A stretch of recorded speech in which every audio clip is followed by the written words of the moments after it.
Assalamualaikum warahmatullahi wabarakatuh. Perkenalkan, nama saya Dira Rosmawati, NPM 18120063. Saya dari kelompok 4, yaitu makalah tentang perkembangan iptek dan pengaruhnya dalam globalisasi dan pada perkembangan anak.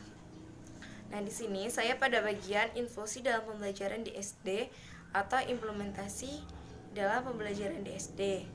Perkembangan dunia pendidikan di Indonesia tidak dapat dilepaskan dari pengaruh perkembangan globalisasi, di mana ilmu pengetahuan dan teknologi atau iptek berkembang sangat pesat. Nah, di era pasar bebas juga merupakan tantangan bagi dunia pendidikan di Indonesia, karena terbuka peluang lembaga pendidikan dan tenaga pendidik dari mancanegara yang masuk ke Indonesia. Selain itu, iptek juga semakin canggih di era globalisasi. Untuk menghadapi pasar global dan iptek terhadap globalisasi, maka kebijakan nasional harus dapat meningkatkan mutu pendidikan baik akademik maupun non-akademik, dan memperbaiki manajemen pendidikan agar lebih produktif dan efisien, serta memberikan akses seluas-luasnya bagi masyarakat untuk mendapatkan pendidikan. Indeks siap bangsa kita dalam mencetak SDM yang berkualitas dan bermoral yang dipersiapkan untuk terlibat dan berkiprah dalam kancah globalisasi maupun iptek dapat menimbulkan dampak positif dan negatif dari pengaruh globalisasi maupun iptek dalam pendidikan. Nah, selanjutnya infusi dampak positif dalam pembelajaran IPS di SD seperti berikut. Yang pertama adalah semakin maju perkembangan ilmu teknologi atau iptek. Contohnya itu pada internet. Kenapa internet? Karena banyak sekali siswa maupun tenaga pendidik yang memanfaatkan ilmu teknologi pada internet. Nah, dengan adanya internet, siswa maupun tenaga pendidik dapat mengakses ilmu dari berbagai sumber guna untuk menunjang keberlangsungan proses pembelajaran. Nah,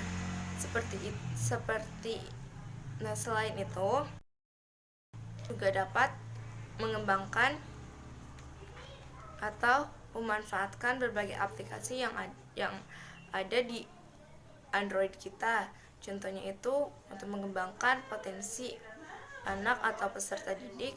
Misalnya itu di dalam HP Android itu ada aplikasi yang mampu mengembangkan potensi anak. Contohnya itu misalnya ada rumah belajar, terus ada piano, kan itu juga bisa mengembangkan potensi anak. Yang kedua, dengan globalisasi, guru dapat memberikan contoh kepada peserta didik, yaitu budaya yang sekiranya patut dicontoh. Nah, misalnya itu orang Korea atau orang Jepang itu kalau naik kereta atau berpergian jauh, mereka selalu meluangkan waktunya untuk membaca. Nah, dengan ini guru dapat memberitahukan siswa agar merubah kebiasaan orang Indonesia yang cenderung menggunakan waktu luangnya untuk tiduran, rebahan, bermain game, untuk merubah kebiasaan buruk itu dengan mencontoh orang Korea atau orang Jepang tersebut, yaitu dengan membaca. Nah, yang ketiga, globalisasi akan membawa dunia pendidikan Indonesia bisa bersaing dengan negara-negara lain, yaitu dengan munculnya metode-metode pembelajaran yang baru yang dapat memudahkan siswa dan guru dalam proses pembelajaran. Dengan kemajuan teknologi atau iptek, terciptalah metode-metode baru yang membuat siswa memahami materi yang disampaikan guru. Contohnya itu penggunaan LCD dalam proses belajar mengajar dengan disajikan gambar-gambar menarik, video atau tentang materi yang akan diajarkan. Nah, apabila perkembangan globalisasi dan iptek dapat diikuti dan disesuaikan dengan tepat, maka akan membuat kualitas pendidikan di Indonesia memiliki standar yang sama atau lebih bagus dari negara-negara lain.